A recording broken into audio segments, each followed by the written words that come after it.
Hello dear students, कैसे हैं आप। स्वागत है आपका प्रीवियस ईयर क्वेश्चन पेपर की सीरीज़ में, जिसमें हम कवर करेंगे 10,000 से भी ज़्यादा क्वेश्चंस जो कि ऑलरेडी पूछे जा चुके हैं ADO, AGTA, sugar cane supervisor आदि एग्जामों में। ठीक है, और ये सिलसिला चलता रहेगा जब तक मुकाम नहीं तब तक आराम नहीं, बाई प्रताप सर। ये वीडियो मिलेगा रोज़ शाम 8 बजे। ठीक है, वीडियो नंबर 35 सॉइल साइंस आज हम कवर करेंगे। और देखते हैं पहला क्वेश्चन, जिसमें आपसे पूछा जा रहा है कि सॉइल इज़ मेड ऑफ, यानी कि मृदा किससे बनी होती है। अगर मृदा को आप समझें तो इसमें क्या होता है, एक आपका खनिज पदार्थ होता है यानी कि दैट इज मिनरल मैटर, आपका वाटर होता है, आपका एयर होता है और ऑर्गेनिक मैटर होता है। तो ये चार आपके कंपोजिशन होते हैं। लेकिन कई बार एग्जाम में आपसे क्या करता है कि ये तो पूछता है, इसके साथ आपसे पूछ लेता है कि इनका परसेंट, यानी कि जो मिनरल मैटर है वो कितना होता है, आप इसको भी याद कर लें 45%, वाटर कितना होता है दैट इज 25%, एयर कितना होता है 25% और ऑर्गेनिक मैटर कितना होता है तो दैट इज 5%। तो this is the right option. ठीक है, अब देखते हैं नेक्स्ट क्वेश्चन, जिसमें आपसे पूछ रहा है कि critical soil testing level approach was given by, तो दैट इज केट नेल्सन ने दिया था। ठीक है, एक अर्नन स्टॉट है, ये भी बहुत फेमस है, ये बहुत बार एग्जाम में पूछता है। इन्होंने क्या किया था, अर्नन स्टॉट ने इन्होंने दिया था यानी कि क्राइटेरिया ऑफ इसेंशियल, क्या इसेंशियल प्लांट न्यूट्रिएंट, जो प्लांट न्यूट्रिएंट का इसेंशियलिटी का है वो इन्होंने कॉन्सेप्ट दिया था। एक तो सिंपल सा क्वेश्चन यही पूछ लेता है कि किसने दिया, तो दैट इज अर्नन स्टॉट। फिर सेकंड क्वेश्चन यहीं से पूछता है आपसे कि कब दिया, तो दैट इज 1939। अब इन्होंने कब दिया 1939। फिर यहाँ से पूछता है इन्होंने कितने प्लांट न्यूट्रिएंट जो थे उनको इसेंशियल बताया, तो वो थे आपके 16 न्यूट्रिएंट थे। ठीक है, 16 न्यूट्रिएंट थे। फिर यहाँ से एक चीज़ और पूछ लेता है कि जो 17वां न्यूट्रिएंट है वो कौन सा है, बाद में बताया गया। ठीक है, तो वो कौन सा है, तो दैट इज निकिल, बाद में ऐड किया गया। ठीक है, अब देखते हैं नेक्स्ट क्वेश्चन। या फिर इससे साथ साथ एक चीज़ और यहाँ पे बहुत इंपॉर्टेंट जो आपसे पूछ लेता है, इस तरीके का ही क्वेश्चन आपसे पूछ लेता है एग्जाम में, वो आपसे पूछ लेता है कि फील्ड प्लॉट एक्सपेरिमेंट क्या है, यानी कि फील्ड प्लॉट एक्सपेरिमेंट ये इसके जनक कौन है, यानी कि इसके फादर कौन है। तो आप इसको भी याद कर लें, यानी कि जेबी बोसेन-गॉल्ट, ये भी याद कर लें, ये भी आपसे बहुत बार एग्जाम में पूछ लेता है और ये कहीं आपको ऐसे इजीली, मतलब इट्स नॉट इजीली अवेलेबल। ठीक है, अब देखते हैं नेक्स्ट क्वेश्चन, इसमें आपसे पूछ रहा है कि near by canal banks area are soil become, जहाँ पे भी आपकी नहर होती है, नहरों के आसपास वाली भूमियाँ हैं वो किस तरीके की हो जाती हैं, तो वो आपकी सैलाइन सॉइल हो जाती हैं। ठीक है, ये भी बहुत बार एग्जाम में आपसे एग्जाम में पूछा जाता है, ये तो आप याद कर लें। लेकिन इसको समझते हैं कि भाई ऐसा कैसे हो जाता है। तो कह रहा है एक तो दो प्रोसेस, एक तो कैनाल सीपेज। तो पहले सीपेज समझने से पहले हम समझ लेते हैं कि वाटर का मूवमेंट कैसे होता है। ठीक है, वाटर का सॉइल में मूवमेंट कहता है, उसके 2-3 तरीके हैं। तो सबसे पहले एक देखा जाए, एक शब्द है, अगर पानी ऐसे मिट्टी में जाएगा, ये सपोज ये मिट्टी है, तो एक तो तरीका कैसे ऊपर से नीचे की तरफ जाएगा, एक तो ये मूवमेंट हो गया वाटर का, और एक हो गया कि आपकी, ठीक है, that is called vertical movement. और जो वर्टिकल मूवमेंट की बात होगी तो वर्टिकल मूवमेंट 2 तरीके से होता है। ठीक है, एक क्या होता है, एक को बोलते हैं इनफिल्ट्रेशन। क्या बोलते हैं, इनफिल्ट्रेशन। तो ये शब्द भी याद कर लो, ये भी बहुत बार पूछता है। इनफिल्ट्रेशन क्या है, इनफिल्ट्रेशन। तो इनफिल्ट्रेशन क्या होता है, इनफिल्ट्रेशन का मतलब है कि जब ये पानी सपोज ये मिट्टी है, तो जब पानी मिट्टी में क्या करेगा, जैसे एंट्री करेगा, और उसमें किस टाइप की मिट्टी, दैट इज अनसैचुरेटेड सॉइल। कैसी, अनसैचुरेटेड सॉइल। जब अनसैचुरेटेड सॉइल में वाटर की एंट्री होगी दैट इज कॉल्ड इनफिल्ट्रेशन। आप इसको बहुत अच्छे से याद कर लें। ठीक है, अब बात है एक शब्द अनसैचुरेटेड। तो अनसैचुरेटेड से क्या मतलब, इसको समझ लेते हैं। अनसैचुरेटेड से मतलब है यानी कि मिट्टी में क्या होते हैं, पोर होते हैं, पोर। ठीक है, या उसको कैपिलरी कह लें। तो जब कैपिलरी 2 तरीके के होते हैं, एक होता है माइक्रोपोर, क्या होता है माइक्रो, और एक होता है मैक्रो। ठीक है, तो माइक्रो एंड मैक्रो, तो जब दोनों में पानी भर जाता है तो that is called saturated soil. क्या इसको बोलते हैं, सैचुरेटेड। और जब ये वाटर का ऊपर से नीचे की तरफ ऐसे मूवमेंट होगा किसमें, सैचुरेटेड सॉइल में, उसको बोलते हैं परकुलेशन। क्या बोलते हैं, परकुलेशन। ये भी आपसे पूछता है, यानी कि ये क्या होगा, ये वर्टिकल मूवमेंट तो वाटर का होगा, लेकिन अगर वही सैचुरेटेड सॉइल में होगा तो that is called percolation of water. ठीक है, अब सैचुरेटेड का मतलब जिसमें माइक्रो एंड मैक्रोपोर जो है मिट्टी की वो दोनों भरे हुए हैं, और जिसमें एक पोर खाली होगा दैट इज माइक्रोपोर। वो जब खाली होगा और एक भरा होगा तो दैट इज कॉल्ड अनसैचुरेटेड, या फिर दोनों खाली होंगे तो ऐसी जो मिट्टी होगी unsaturated that is called infiltration. ठीक है, अब एक चीज़ और देखते हैं। एक चीज़ होगा, ये तो हो गया आपका वाटर का मूवमेंट दैट इज वर्टिकल। अब जब वाटर का मूवमेंट कैसा होगा, हॉरिजेंटल होगा, जो कि इस केस में होता है, यानी कि जो नहरों के केस में होगा। ठीक है, तो नहरों के केस में होता है दैट इज कॉल्ड सीपेज, यानी कि जब पानी कैसे बहे, जैसे ये है, और पानी क्या करेगा, ऐसे ऐसे बहेगा सतहों में ही। ठीक है, और वहीं जब पानी क्या करे, यानी कि ये ए लेयर है, ये बी लेयर है, जब पानी ए लेयर से बी लेयर में जा रहा होगा दैट इज कॉल्ड परकोलेशन। और यही परकोलेशन जब न्यूट्रिएंट के साथ जाएगा पानी नीचे तो इसी को बोल देते हैं लीचिंग। ठीक है। तो ये सब बहुत प्यारे प्यारे कॉन्सेप्ट हैं। आपसे सिंपल एग्जाम में यही पूछ लेगा कि what is leaching, what is percolation and what is infiltration. अब जब पर्कुलेशन की बात आ रही है, एक चीज़ आपसे और पर्कुलेशन से पूछ लेता है कि जो राइस होती है, यानी कि जब राइस का कल्टीवेशन करते हैं उसमें आप क्या लगाते हैं, पाटा लगाते हैं, ठीक है, उसमें धान लगाने से पहले, तो उसको क्या बोलते हैं, क्यों लगाते हैं, उसका रीज़न पूछता है। उसका रीज़न है कि वहाँ पर आप जो पर्कुलेशन ऑफ वाटर है उसको रोकने के लिए लगाते हैं, ठीक है। तो एक तो ये बात होगी। अब देखते हैं इस क्वेश्चन को, जिसमें आपसे पूछ रहा भाई सीपेज, यानी कि जब आप नहर में पानी से बहेगा तो क्या होगा, साइड में क्या होगा, आपका सीपेज होगा, यानी कि जो वाटर है वो हॉरिजेंटली ग्रो कर रहा होगा, हॉरिजेंटली फैल रहा होगा। जब वो हॉरिजेंटली फैलेगा इस तरीके से तो क्या करेगा। और दूसरी बात, मिट्टी में क्या होते हैं, साल्ट होते हैं, तो साल्ट जब साल्ट के साथ जैसे नमक है ना, आप पानी में डालिए वो घुल जाएगा, तो जितने भी मिट्टी में साल्ट होते हैं क्या होता है, घुल घुल के एक जगह इकट्ठे होने लगते हैं। तो जब इकट्ठे होने लगेंगे, जब मिट्टी में साल्ट की मात्रा बढ़ जाएगी तो उसको क्या बोलेंगे, that is called saline soil. और हिंदी में बिल्कुल स्पष्ट है, दैट इज लवड़ी सॉइल। लवड़ी मतलब साल्ट, ठीक है। और कौन से वो साल्ट होते हैं specially, that is sodium and magnesium, ठीक है। अब देखते हैं नेक्स्ट क्वेश्चन, और ये बहुत अच्छा क्वेश्चन है, आप इसको याद रखें। नेक्स्ट क्वेश्चन जिसमें आपसे पूछ रहा है, यानी कि फिजिकल प्रॉपर्टी ऑफ सॉइल से रिलेटेड है, यानी कि arrangement of primary and secondary soil particle is called. बहुत बार इसको भी एग्जाम में बहुत बार पूछता है, जब भी बात होगी किसकी, that is called soil structure. जहाँ पे भी क्वेश्चन, यानी कि क्या, आप इसको बिल्कुल ऐसे याद करें, अरेंजमेंट ऑफ सॉइल पार्टिकल। अब सॉइल पार्टिकल में भी कौन कौन से पार्टिकल होते हैं, एक आपका होता है सैंड पार्टिकल है, आपका हो गया सिल्ट, और एक आपका हो गया क्ले। अब इनका जब क्या होगा, जब इनका अरेंजमेंट होगा, अरेंज मतलब एक के ऊपर एक या किसी तरीके से है, तो that is called soil structure. और वहीं जब एक शब्द और जुड़ जाएगा, दैट इज कॉल्ड रिलेटिव, क्या, दैट इज रिलेटिव प्रपोर्शन। जब रिलेटिव प्रपोर्शन की बात आ जाएगी, क्या, यानी कि रिलेटिव प्रपोर्शन, ठीक है। रिलेटिव प्रपोर्शन किसका होना चाहिए, सैंड का, सैंड, सिल्ट एंड क्ले, ठीक है। तो तब उसको क्या बोलेंगे, तब ये कहलाता है that is called soil texture. और ये भी बहुत बार एग्जाम में पूछा जाता है और आप ये गलती कर देते हैं, ठीक है। और इसको और सिंपल तरीके से समझ लें भाई कि सैंड सिल्ट क्या है। तो सैंड सिल्ट की अगर आप बात करेंगे तो सैंड सिल्ट ऐसा कुछ भी नहीं है भाई। सैंड सिल्ट सिंपल भाषा में कहें तो एक तरीके से क्या है, ये मिट्टी के कण हैं और उनका साइज पे डिपेंड करेगा, जो है 0.002 सेंटीमीटर से कम है जिसका साइज, तो दैट इज क्ले, ठीक है। अब इससे जो थोड़ा सा बड़ा है दैट इज सिल्ट, उससे बड़ा है दैट इज सैंड। तो ये क्या है, इनका साइज पर डिपेंड करता है, ठीक है। अब देखते हैं नेक्स्ट क्वेश्चन, बट ये काफ़ी इंपॉर्टेंट है, आप इसको इन दोनों को याद कर लें। और एक चीज़ और इससे पूछ लेता है कि भाई वो कौन सा है जिसकी जो प्रॉपर्टी सॉइल की परमानेंट प्रॉपर्टी है जो बदलती नहीं है, ऐसा करके एग्जाम में पूछता है और आप यहाँ पे गलती कर सकते हैं। टेक्सचर की बात करेंगे, ठीक है, तो दैट इज परमानेंट प्रॉपर्टी।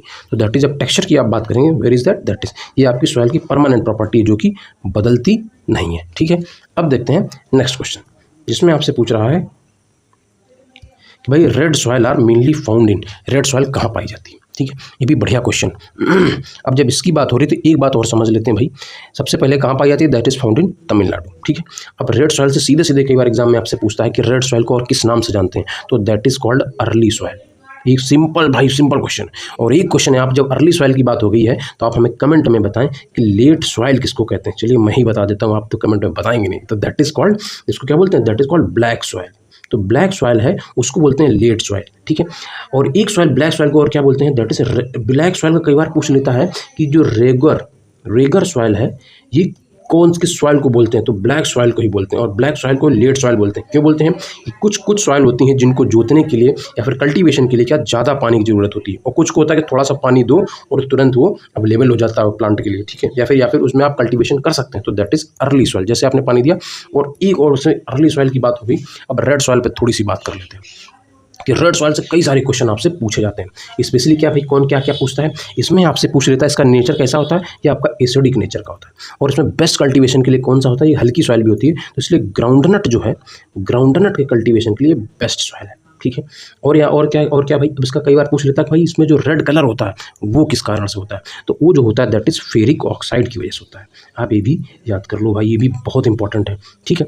अब ये हो गया। अब देखते हैं नेक्स्ट क्वेश्चन, इसमें आपसे पूछ रहा है भाई कि is use for the reclamation of the alkali soil. तो एल्कली सॉइल के रिक्लेमेशन के लिए क्या यूज़ करते हैं, दैट इज कैल्शियम, यानी कि जिप्सम जिसको बोलते हैं, कैल्शियम सल्फेट। तो कई बार आपसे वही भी बहुत इंपॉर्टेंट क्वेश्चन है, कई सारे एग्जाम में इसमें क्वेश्चन फंसे हुए हैं। सबसे पहले तो आपको सिंपल क्वेश्चन है ये कि आपका जो जिप्सम है, क्या है जिप्सम, तो जिप्सम से आपका सीधे सीधे फार्मूला पूछ लेता है, तो इसको याद रखें, कैल्शियम सल्फेट .2H2O, सीधे सीधे आपसे यही पूछ लेता है ऑप्शन में। और इसका किसके लिए ट्रीटमेंट करते हैं, दैट इज अल्कली सॉइल। अब अल्कली सॉइल की बात कर रहे हो तो भाई अल्कली सॉइल होती क्या है, यानी कि पीएच पे चलते हैं हम लोग, पीएच पे चलते हैं, यानी कि 0 से 7 तक जो है सॉइल 0 से 7 तक दैट इज़ एसिडिक, उससे कम रहेगी। अब इससे ज़्यादा जाएंगे 7 से 8.5 तक दैट इज़ सैलाइन सॉइल। अब 7.8.5 से लेकर जब आप 14 तक जाएंगे तो इसके बीच की जो मिट्टी दैट इज़ एल्कली सॉइल। क्या है, इसको बोलते हैं एल्कली सॉइल। अब कई बार आप एल्कली सॉइल की जब आप बात कर रहे हैं तो एल्कली सॉइल से या एल्कलाइन सॉइल से आपसे एक चीज़ और पूछ लेता है कि इसको और क्या बोलते हैं, तो इसको बोलते हैं आपका सोलन जेट सॉइल बोलते हैं, सोलन जेट सॉइल। ये भी आपसे एग्जाम में पूछ लेता है बाबू लोग, ठीक है। एक तो ये रिक्लेमेशन का हो गया, और बहुत बढ़िया चीज़ ये है कि जब इसकी आप बात कर रहे हैं यहाँ से ये क्वेश्चन तो पक्का आपसे पूछता है घुमा घुमा के, एसिडिक सॉइल का आप कैसे ट्रीटमेंट करेंगे या रिक्लेम कैसे करेंगे, तो उसके लिए आप चूना डालते हैं, ठीक है। एसिडिक यानी कि जिसका पीएच कम हो, चूना डाल देंगे तो पीएच क्या होगा, बढ़ जाएगा। एल्कली सॉइल का क्या करेंगे, उसके लिए आप जिप्सम डाल देते हैं, ठीक है। वहीं जब आप सैलाइन सॉइल की बात करेंगे, जिसका उसको किससे करेंगे, दैट इज आयरन सल्फेट इसको बोलते हैं, या फिर आप पायराइट कर लें, ठीक है, आप इसका यूज़ करेंगे। तो ये भी काफ़ी इंपॉर्टेंट है एग्जाम पॉइंट ऑफ व्यू से। अब देखते हैं नेक्स्ट क्वेश्चन, इसमें आपसे पूछ रहा है भाई कि peat soil are the generally characterize by, तो क्या है ये black, heavy and acidic soil. अब ब्लैक क्यों हो रही है, क्योंकि वो मिट्टी होती है जिसमें ऑर्गेनिक कंटेंट जो है या ऑर्गेनिक कार्बन कह लें थोड़ा सा ज़्यादा मात्रा में पाया जाता है, इस वजह से ब्लैक होती है, ठीक है। एसिडिक होती है, और एसिडिक में कई बार आपसे पीट का सीधे आपसे पूछ लेता है पीएच कितना होता है, that is around 3.9। Organic matter कितना होता है, 10 से 40% तक होता है। ये बहुत इंपॉर्टेंट है, ठीक है, और ये पैडी कल्टीवेशन के लिए काफ़ी महत्वपूर्ण है, ठीक है। और लेकिन एक इससे मिलती जुलती से ही पीट सॉइल से ही एक मिलती जुलती एक और सॉइल है दैट इज कॉल्ड मूक, यानी कि MUCK, मक सॉइल बोलते हैं इसको।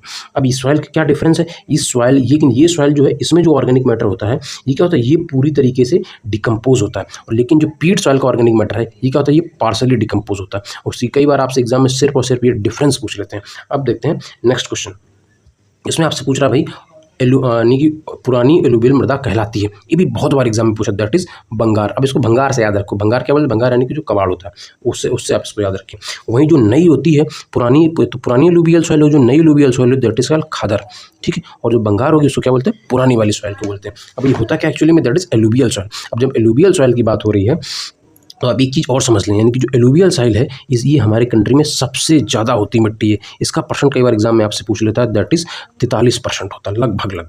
और एक बात और यहाँ से पूछ लेता है कि जब 43% भाई से एक चीज़ और पूछता है कि ये सॉइल जो है ये किस में डिफिशियंट होती है, यानी कि इसमें कौन से न्यूट्रिएंट नहीं पाए जाते हैं, तो दैट इज़ नाइट्रोजन हो गया एंड फास्फोरस, ठीक है। ये न्यूट्रिएंट क्या होते हैं इसमें कम होते हैं, ठीक है।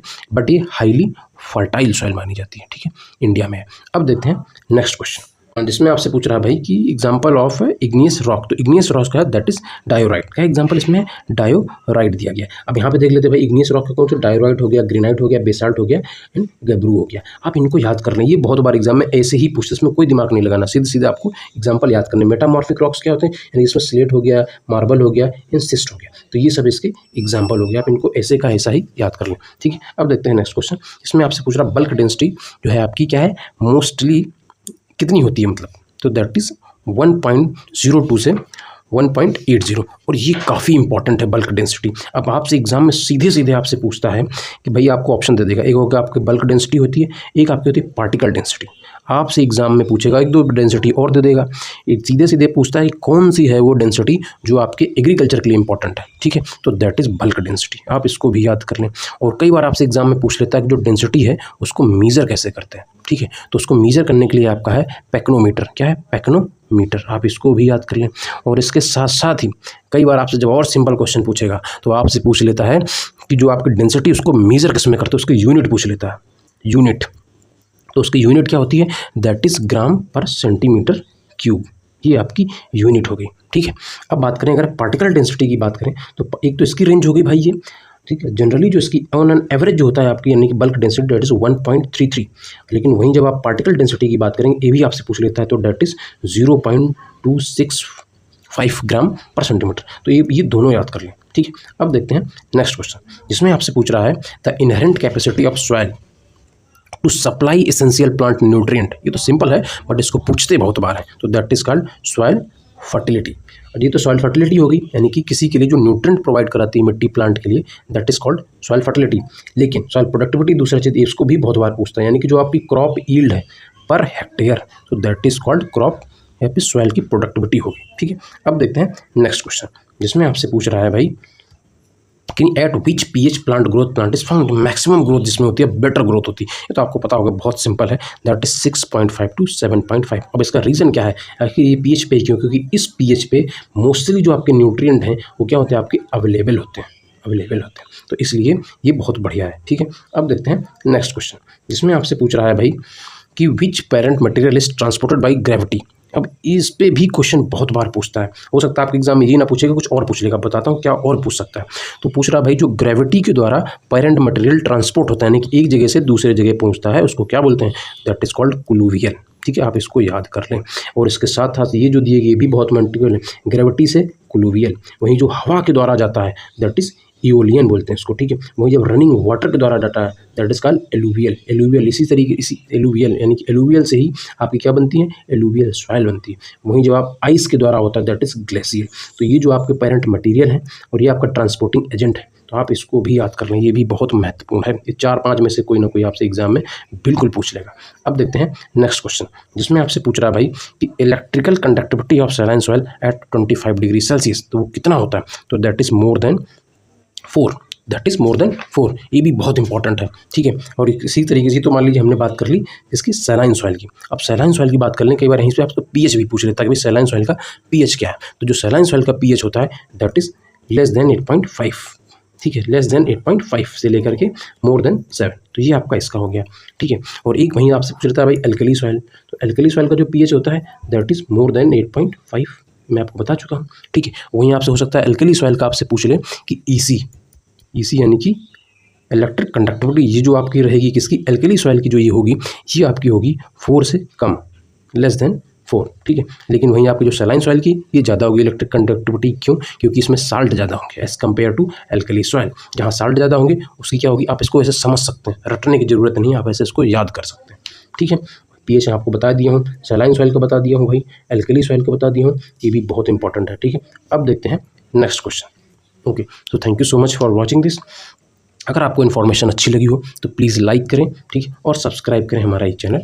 ठीक है, और ये वीडियो मिलेगा रोज़ शाम 8 बजे, और ये सिलसिला तब तक चलता रहेगा जब तक कहीं ना कहीं आपका सिलेक्शन ना हो जाए। जब तक मुकाम नहीं तब तक आराम नहीं। और ये वीडियो स्पेशली अगर देखा जाए तो अगर आप EGTA की तैयारी कर रहे हैं या फिर ADO की तैयारी कर रहे हैं तो आपके लिए बेहद महत्वपूर्ण ये है। ठीक है, बाई प्रताप सर। ठीक है, मिलते हैं किसी नेक्स्ट वीडियो में, तब तक आप पढ़ते रहें।